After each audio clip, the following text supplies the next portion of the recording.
नमस्कार। नवीन उच्च माध्यमिक विद्यालय की ऑनलाइन क्लास में आपका हार्दिक स्वागत। मैं ज्योग्राफी टीचर भंवर सिंह वेदवाल। हम कक्षा 12 के एक विशेष टॉपिक है भूगोल का अर्थ एवं परिभाषा के बारे में अध्ययन कर रहे हैं। तो देखिए, भूगोल एक विकासशील विज्ञान है जिसका अध्ययन पृथ्वी की उत्पत्ति के साथ ही प्रारंभ हो गया था, लेकिन इसके उद्देश्य और अध्ययन क्षेत्र समय के साथ साथ में बदलते रहे। तो देखिए, भूगोल एक विकासशील विज्ञान है जिसका अध्ययन पृथ्वी की उत्पत्ति के साथ ही प्रारंभ हो गया था, लेकिन इसके उद्देश्य और अध्ययन क्षेत्र बदलते रहे। प्राचीन काल में भूगोल को स्वतंत्र विषय के रूप में पढ़ा जाता था, यानी प्राचीन काल में भूगोल को ज्योतिषी की सहायक विषय के रूप में पढ़ा जाता था। प्राचीन काल में भूगोल को ज्योतिषी की सहायक विषय के रूप में पढ़ा जाता था।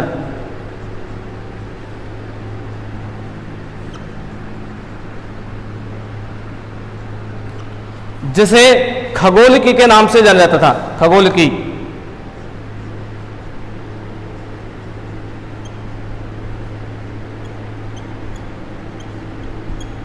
प्राचीन काल में भूगोल को ज्योतिषी की सहायक विषय के रूप में पढ़ा जाता था, जिसे खगोलकी के नाम से जाना जाता था।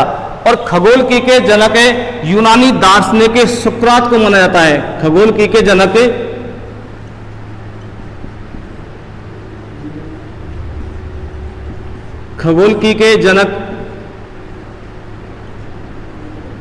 यूनानी दार्शनिक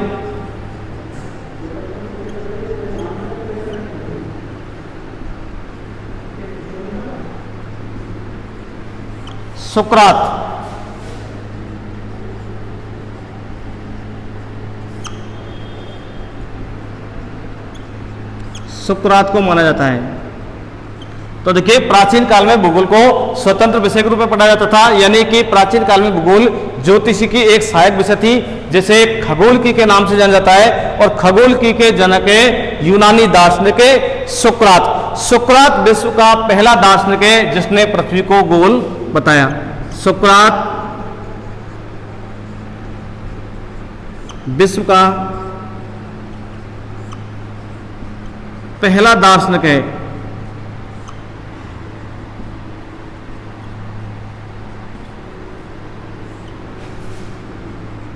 जिसने पृथ्वी को गोल बताया।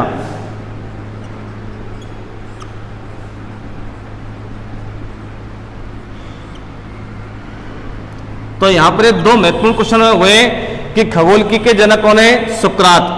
और विश्व का पहला दार्शनिक कौन है जिसने पृथ्वी को गोल बताया? तो वो है सुकरात। 18वीं शताब्दी के अंतर्गत भूगोल को स्वतंत्र रूप से इसका स्वतंत्र विज्ञान के रूप में अध्ययन शुरू हो गया। 18वीं शताब्दी में भूगोल का अध्ययन स्वतंत्र विज्ञान के रूप में प्रारंभ हो गया। स्वतंत्र विज्ञान के रूप में। और 19वीं शताब्दी के अंतर्गत जर्मनी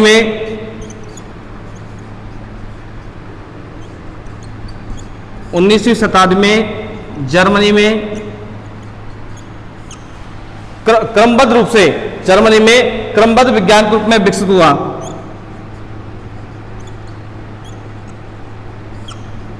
क्रमबद्ध विज्ञान के रूप में भूगोल विकसित हुआ।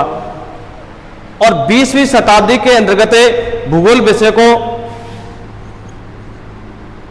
20वीं शताब्दी में फ्रांस, जर्मनी, ब्रिटेन,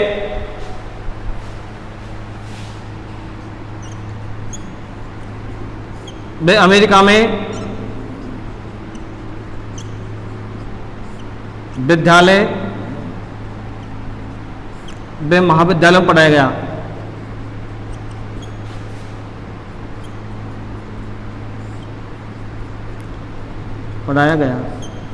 तो देखिए, इस तरह से भूगोल की यह शुरुआत हुई कि प्राचीन काल में भूगोल को ज्योतिषी की सहायक विषय के रूप में पढ़ा जाता था, जिसे खगोलकी के नाम से जाना जाता है। और खगोलकी के जनक यूनानी दार्शनिक सुकरात को माना जाता है। और सुकरात विश्व के पहले दार्शनिक है जिसने पृथ्वी को गोल बताया। 18वीं शताब्दी के अंतर्गत भूगोल का अध्ययन स्वतंत्र विज्ञान के रूप में प्रारंभ हो गया था और 19वीं शताब्दी के अंतर्गत जर्मनी में क्रमबद्ध विज्ञान के रूप में इसका अध्ययन हुआ, जिसे विद्यालय एवं महाविद्यालय में पढ़ाया गया और इसको 20वीं शताब्दी के अंतर्गत पूर्ण रूप से फ्रांस, जर्मनी, ब्रिटेन, अमेरिका कई देशों के अंतर्गत विद्यालय एवं महाविद्यालयों में पढ़ाया गया।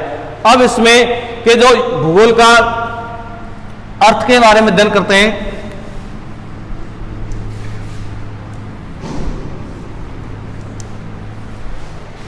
भूगोल का नामकरण, देखिए भूगोल का नामकरण, ये भूगोल जो नाम शब्द आया है, भूगोल का नामकरण,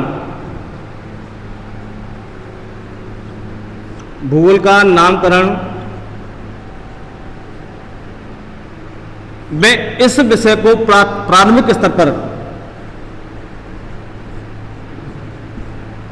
भूगोल का नामकरण में इस विषय को प्रारंभिक स्तर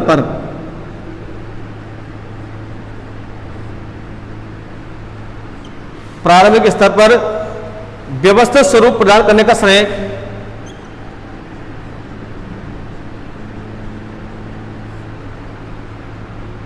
व्यवस्थित स्वरूप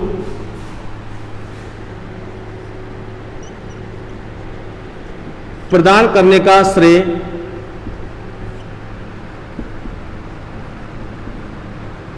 यूनान वासियों को है।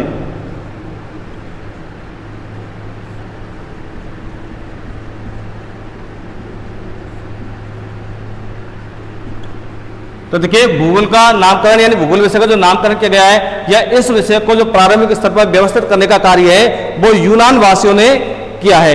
तो देखिए भूगोल को अंग्रेजी में ज्योग्राफी कहते हैं, भूगोल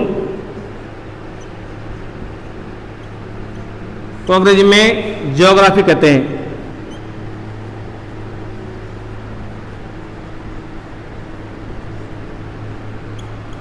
और ज्योग्राफी ग्रीक भाषा के, ज्योग्राफी अर्थात भूगोल ग्रीक भाषा के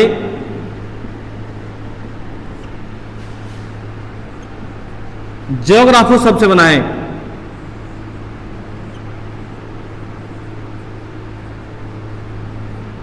ज्योग्राफो, और ये ज्योग्राफो दो शब्दों से मिलकर बना है, जियो तथा ग्राफो।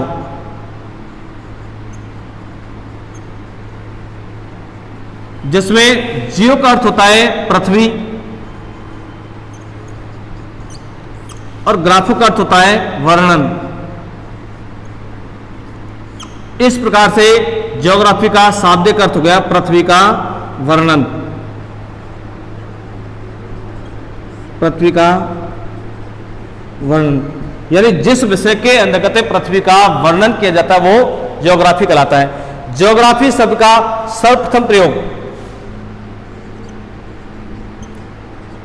ज्योग्राफी शब्द का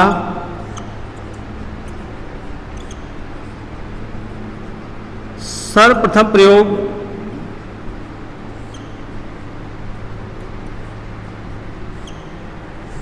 यूनानी विद्वान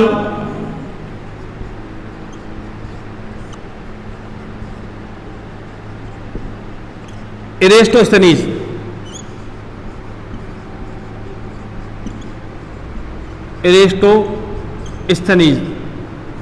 ने 276 से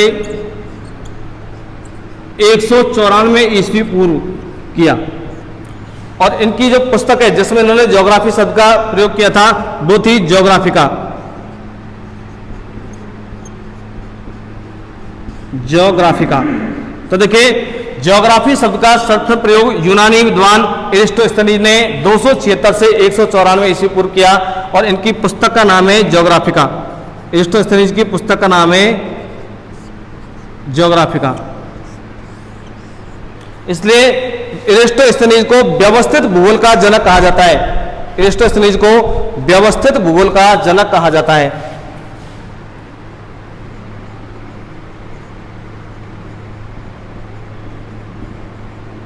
व्यवस्थित भूगोल का जनक। भूगोल को क्रमबद्ध स्तर, देखिए भूगोल को व्यवस्थित एवं क्रमबद्ध स्वरूप प्रदान करने का श्रेय हेकेटियस ने किया। भूगोल को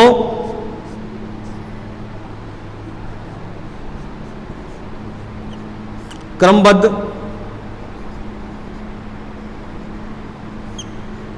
एवं व्यवस्थित स्वरूप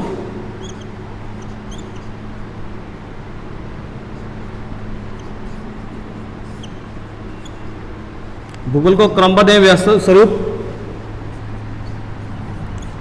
हेकेटियस ने प्रदान किया।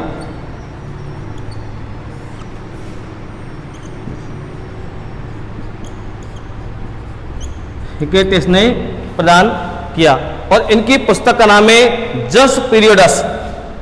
हेकेटियस की जो पुस्तक है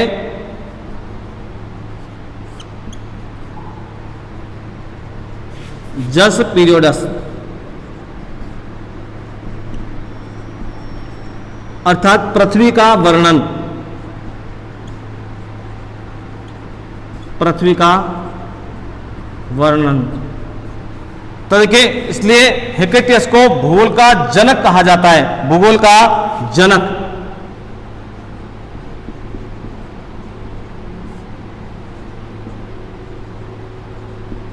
भूगोल का जनक या भूगोल का पितामह, भूगोल का पितामह।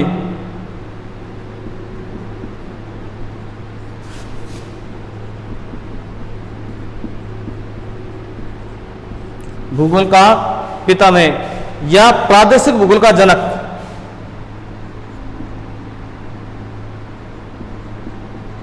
प्रादेशिक भूगोल का जनक।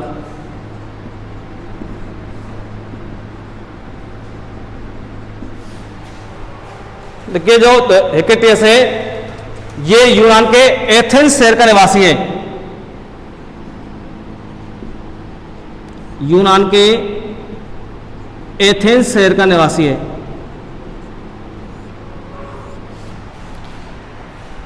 और वर्तमान भूगोल का जो जनक है वो अलेक्जेंडर वान हम्बोल्ट को माना जाता है। वर्तमान भूगोल का जनक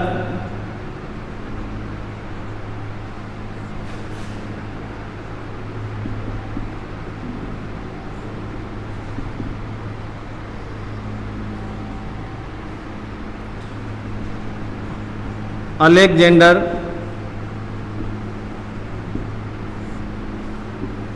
वान हम्बोल्ट, अलेक्जेंडर वान हम्बोल्ट को माना जाता है।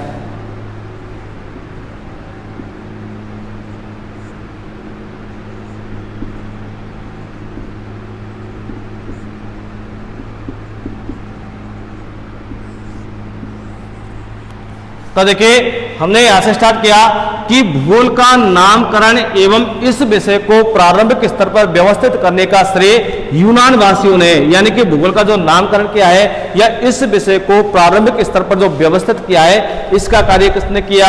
यूनान वासियों ने। भूगोल को अंग्रेजी में ज्योग्राफी कहते हैं, जो ग्रीक भाषा के ज्योग्राफो शब्द से बना है, जो ग्रीक भाषा के ज्योग्राफो शब्द से बना है। और ज्योग्राफो दो शब्दों से मिलकर बना है, जियो तथा ग्राफो, जिसमें जियो का अर्थ होता है पृथ्वी और ग्राफो का अर्थ होता है वर्णन। इस प्रकार ज्योग्राफी का शाब्दिक अर्थ हो गया पृथ्वी का वर्णन। ज्योग्राफी शब्द का सर्वप्रथम प्रयोग यूनानी विद्वान एरिस्टोस्थनीज ने 276 से 194 ईस्वी पूर्व किया था, इसलिए इन्हें व्यवस्थित भूगोल का जनक कहा जाता है। और इनकी पुस्तक का नाम है ज्योग्राफिका।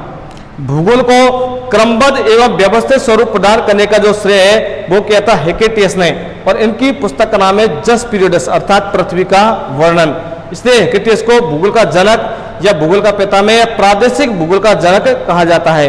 और हेकेटियस यूनान के एथेंस शहर का निवासी है। वर्तमान भूगोल का जनक अलेक्जेंडर वान हम्बोल्ट को माना जाता है। तो देखिए, इस जो टॉपिक है इसके अंतर्गत कंपटीशन की दृष्टि से भी 3-4 क्वेश्चन बहुत महत्वपूर्ण आए। कि सबसे पहले आया था कि प्राचीन काल में भूगोल को किसकी सहायक विषय के रूप में पढ़ा जाता था? तो भूगोल को ज्योतिषी की सहायक विषय के रूप में पढ़ा जाता था, जिसे खगोलकी के नाम से जाना जाता है। और खगोलकी के जनक थे सुकरात। खगोलकी के जनक यूनानी दार्शनिक सुकरात को माना जाता है। सुकरात विश्व के ऐसे पहले दार्शनिक जिन्होंने बताया पृथ्वी को गोल बताया है। इसी प्रकार से ज्योग्राफी शब्द का सर्वप्रथम प्रयोग किसने किया था? यूनानी विद्वान एरिस्टोस्थनीज ने 276 से 194 ईस्वी पूर्व। इसलिए इन्हें व्यवस्थित भूगोल का जनक कहा जाता है।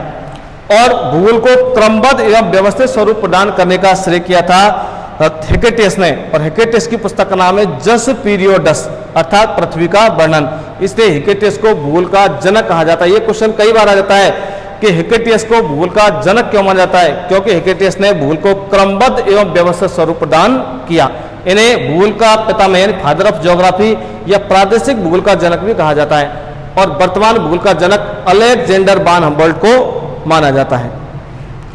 अब है भूगोल की परिभाषाएं। भूगोल की परिभाषाएं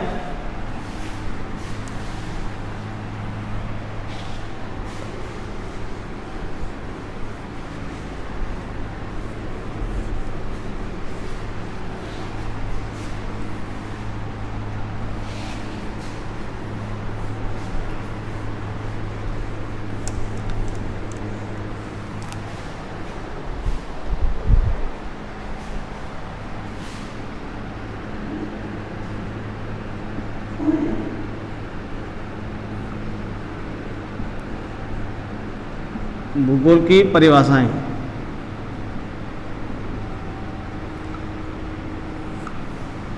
तो देखिए, सबसे पहले हर्ट्सऑन के अनुसार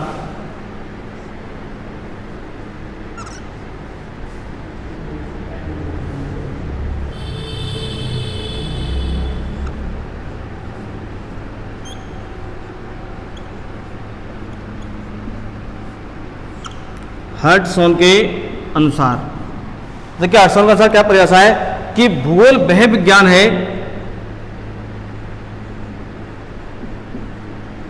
भूगोल वह विज्ञान है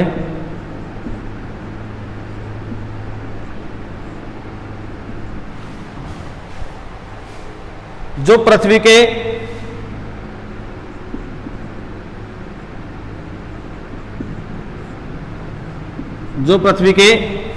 एक स्थान से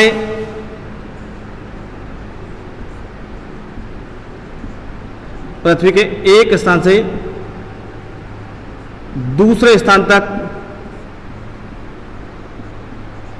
पृथ्वी के एक स्थान से दूसरे स्थान तक परिवर्तनशील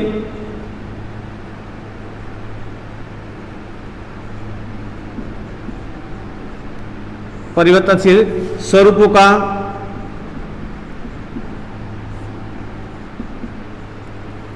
वर्णन एवं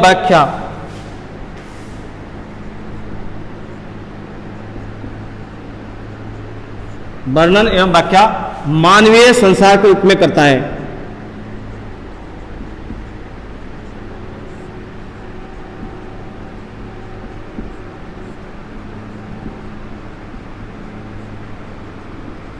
मानवीय संसार के रूप में करता है। तो देखिए, हर्ट्सऑन के अनुसार क्या परिभाषा है कि भूगोल वह विज्ञान है जो पृथ्वी के एक स्थान से दूसरे स्थान तक परिवर्तनशील स्वरूपों का वर्णन एवं व्याख्या मानवीय संसार के रूप में करता है। अगली है शब्दकोश के अनुसार।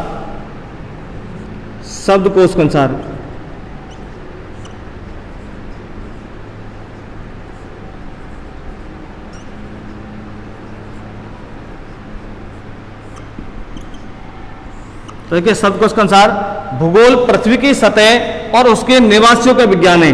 भूगोल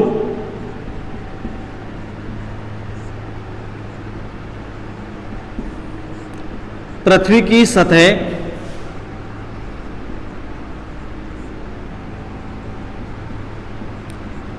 और उसके निवासियों का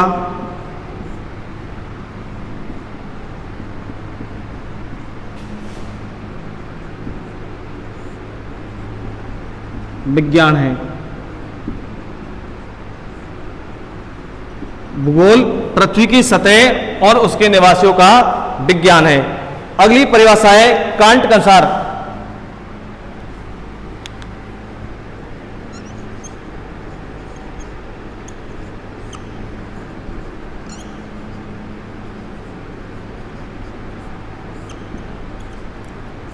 कांट के अनुसार तो देखिए कांट ने क्या कहा है कि भूगोल वह विज्ञान है, भूगोल वह विज्ञान है जिसमें पृथ्वी के उस भाग का अध्ययन किया जाता है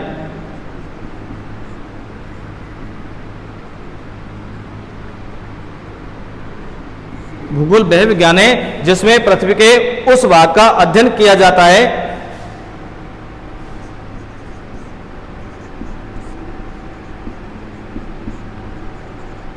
जिसमें मानव का घर है, जिसमें मानव का घर है। तो कांट ने क्या कहा है कि भूगोल वह विज्ञान है जिसमें पृथ्वी के उस भाग का अध्ययन किया जाता है जिसमें मानव का घर है। अब एक कार्ल रिटर के अनुसार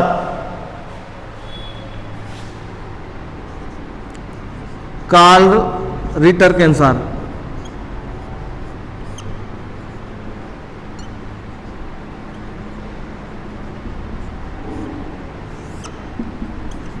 तो देखिए कार्ल रिटर ने क्या कहा है कि भूगोल में पृथ्वी तल का अध्ययन किया जाता है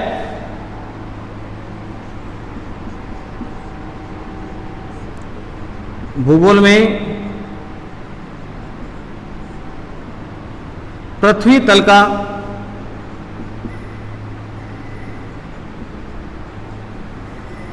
अध्ययन किया जाता है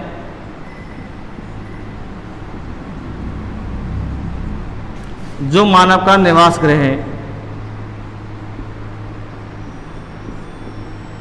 भूगोल में पृथ्वी तल का अध्ययन किया जाता है जो मानव का निवास गृह है।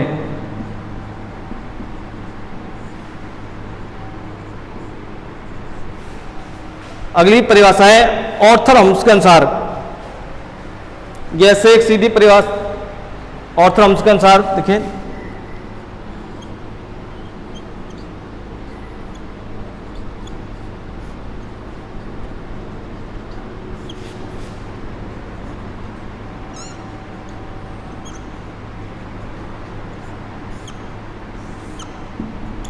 ऑर्थर हम्स के अनुसार तो भूगोल में पृथ्वी के उस भाग का अध्ययन किया जाता है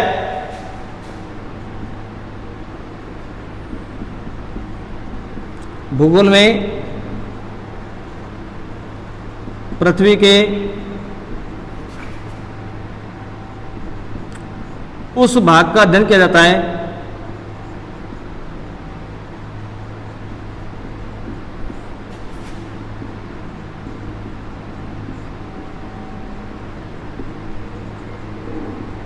जो मानव के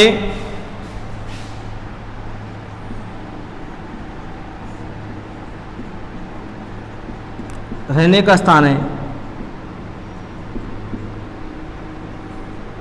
तो देखिए ये भूगोल की जो महत्वपूर्ण परिभाषा है, सबसे पहले हर्ट्सऑन के अनुसार थी कि हर्ट्सऑन के अनुसार कि भूगोल वह विज्ञान है जो पृथ्वी के एक स्थान से दूसरे स्थान तक परिवर्तनशील स्वरूप का वर्णन एवं व्याख्या मानवीय संसार के रूप में करता है। शब्दकोश के अनुसार भूगोल पृथ्वी की सतह और उसके निवासियों का विज्ञान है। कांट के अनुसार भूगोल वह विज्ञान है जिसमें पृथ्वी के उस भाग का अध्ययन किया जाता है जिसमें मानव का घर है। कार्ल रिटर के अनुसार भूगोल में पृथ्वी तल का अध्ययन किया जाता है भूगोल में पृथ्वी तल का अध्ययन किया जाता है जो मानव का निवास गृह है। अगली परिभाषा ऑर्थर हम्स के अनुसार भूगोल में पृथ्वी के उस भाग का अध्ययन किया जाता है जो मानव के रहने का स्थान है। अब आती है भूगोल की शाखाएं।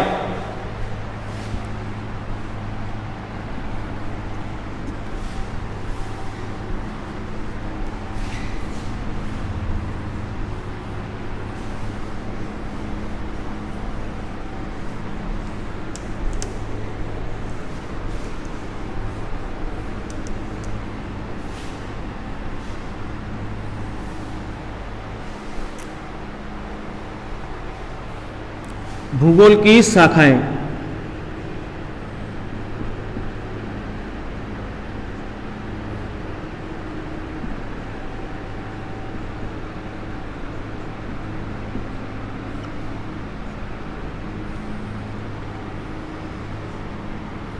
तो देखिए भूगोल की दो महत्वपूर्ण शाखाएं हैं, भौतिक भूगोल और मानव भूगोल, यानी physical geography and human geography.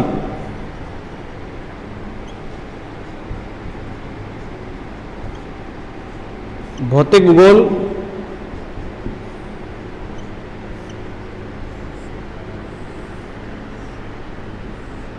और दूसरी है मानव भूगोल।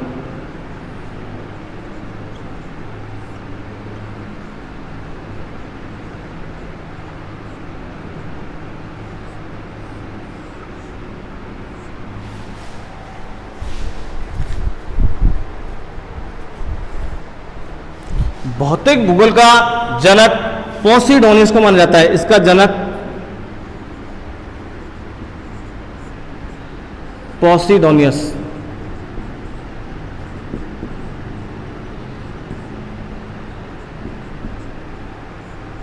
और मानव भूगोल का जनक है जर्मनी का विद्वान फ्रेडरिक रेटजेल। मानव भूगोल का जनक जर्मनी के विद्वान है फ्रेडरिक रेटजेल।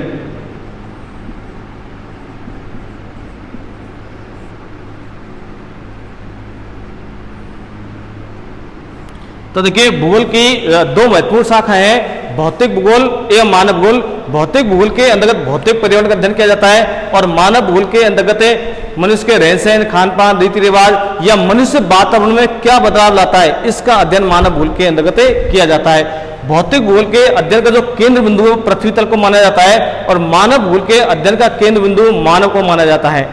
अब देखिए इनकी उप शाखाएं, भौतिक भूगोल की उप शाखाएं। तो इसमें सबसे पहले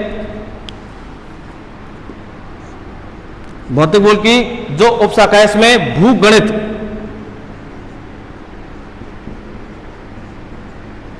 भूभौतिकी,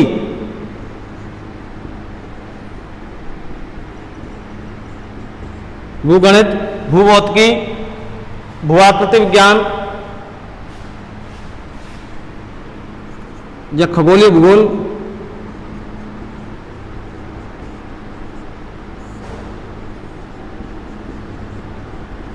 भूगणित, भूभौतिकी, खगोलीय भूगोल, भूआकृति विज्ञान,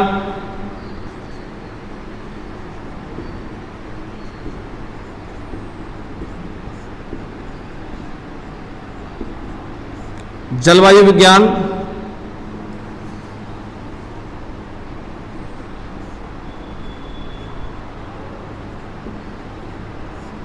समुद्र विज्ञान,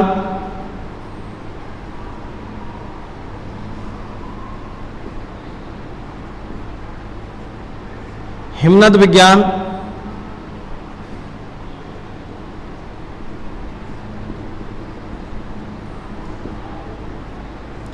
हिमनद विज्ञान, मृदा भूगोल,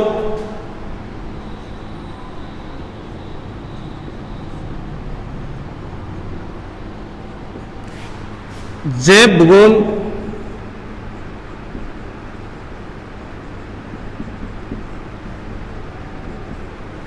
जैव भूगोल, चिकित्सा भूगोल,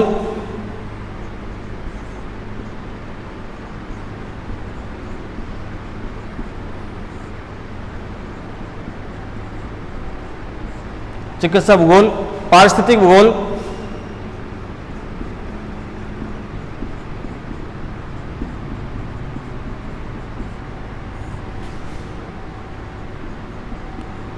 पारिस्थितिक भूगोल और मानचित्र कला यानी टोपोग्राफी।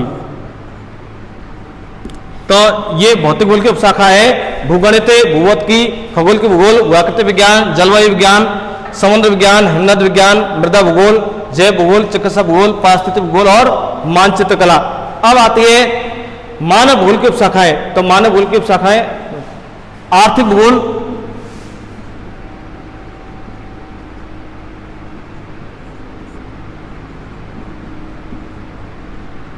आर्थिक भूगोल, कृषि भूगोल,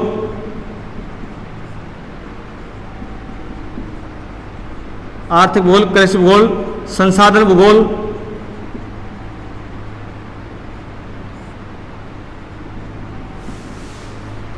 औद्योगिक भूगोल,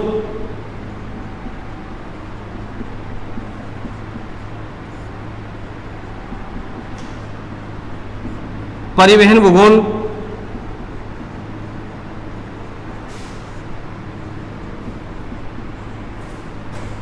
परिवहन भूगोल, जनसंख्या भूगोल,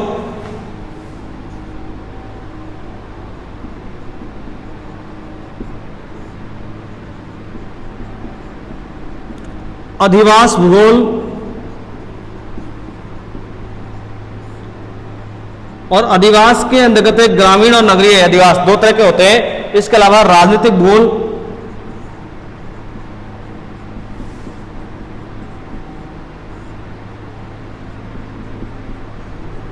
सैन्य भूगोल,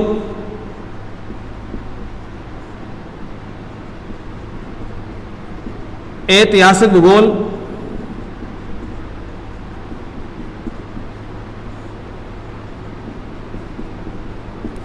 ऐतिहासिक भूगोल, सामाजिक भूगोल,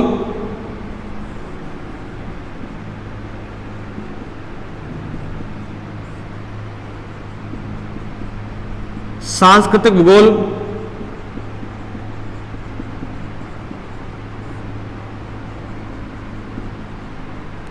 तो ये थी भूगोल की शाखाएं।